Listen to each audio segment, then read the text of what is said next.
ทักทายสบายดีพี่น้องมาเบิงสวนครัวหลังบ้านพี่น้องอันนี้เป็นนานพักอีคู่นี่เป็นนานพักบัวฮะนานพักบัวแต่ว่ามันตายหมดเนาะเพราะว่าแมงลูกอันนี้อีกนานนึง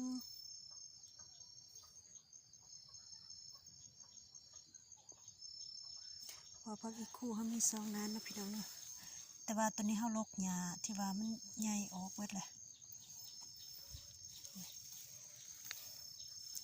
ไก่มันงามขึ้นมาอีกมันนี้มันกระโปรง30 กินมีผักอีคูมีผักบัวมีผักบงพี่น้องนี่อันนี้แม่นานผักบงเขาโอ้ยฝนตกแห้งลมเบิดอันนี้มันพักกับมีแต่หญ้า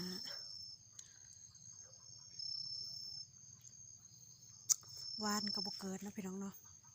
ทางนั้นกกมะพริก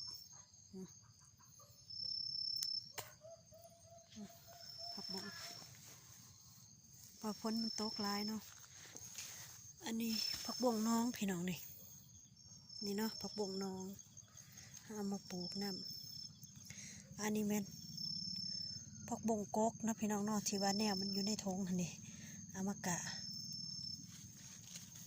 มันก็พอได้กินอยู่เนาะพี่น้องเนาะดีกว่าเฮาสิซื้อเธอเดียวแล้วเลยซื้อทุกมือกะบ่ไหวเนาะค่าของชีพมันแพงก็เลยปลูกเอา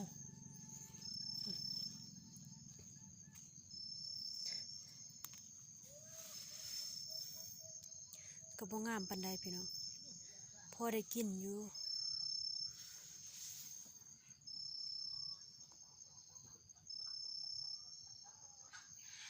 ว่าพ้นนี่ปลูกยังก็บ่เกิดเนาะพ้นแห้งหลาย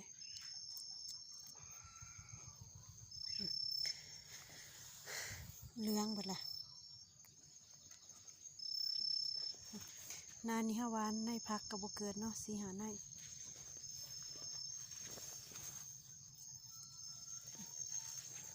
นี่ผักคูนูเกียงตับกินทุกมื้อ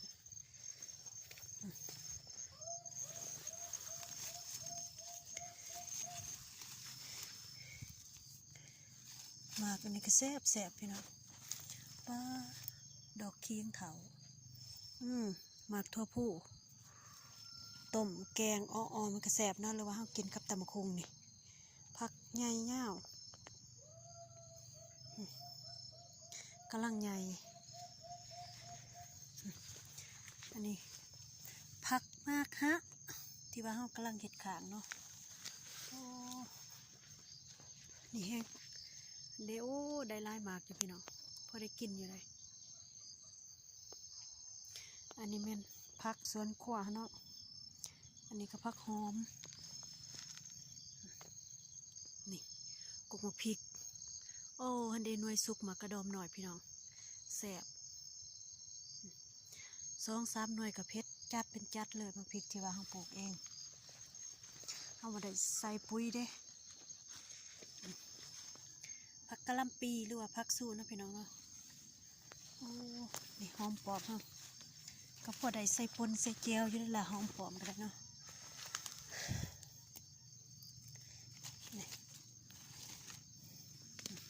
อันนี้มันผักนอกพี่น้องนี่แก่ซ้ำใน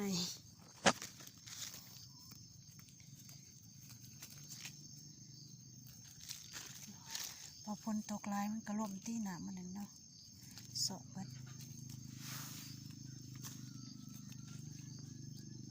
ก็พอได้ใส่แจวอยู่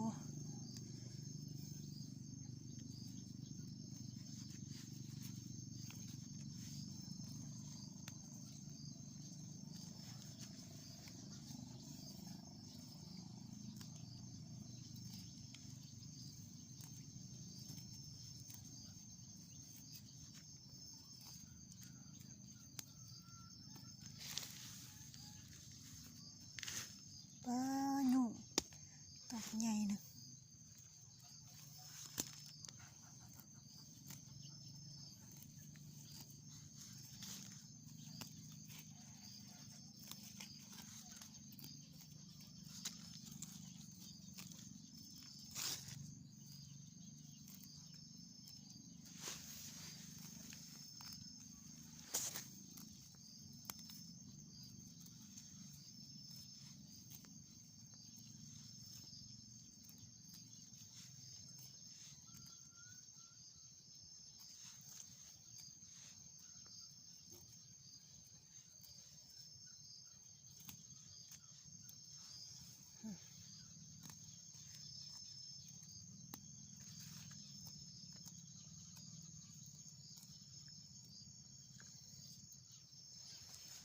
กินกับปนดีกว่าห้องบริปลูกเนาะ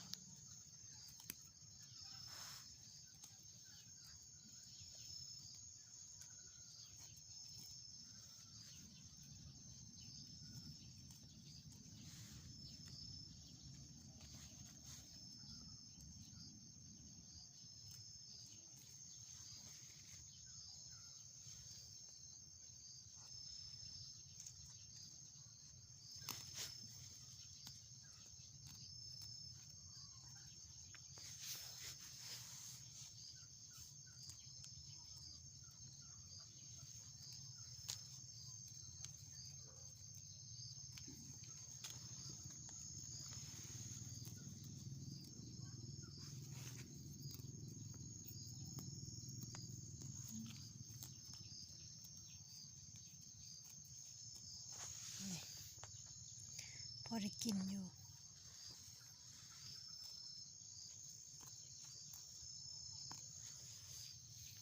ฝนก็เอาแต่เอาวาเนาะสิเหลือแต่หญ้านี่ผักกระท้องนี่เต็มเลยงามงาม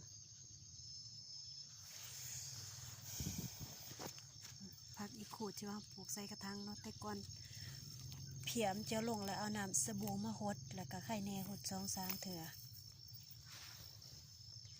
นี่เขาปลูกใหม่ตัวผักอีขูดปลูกใหม่ผักบัวปลูกไหมโอ้ยมันเป็นถั่วมืดแล้ววันนี้โอ้หอยตัวหอยตัวหอย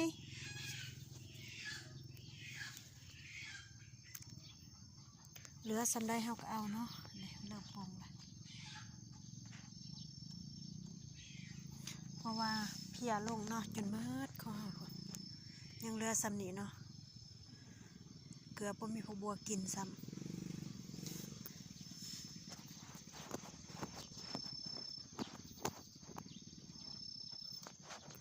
ก็คิดว่ามันสิเป็นน้อยๆเนาะ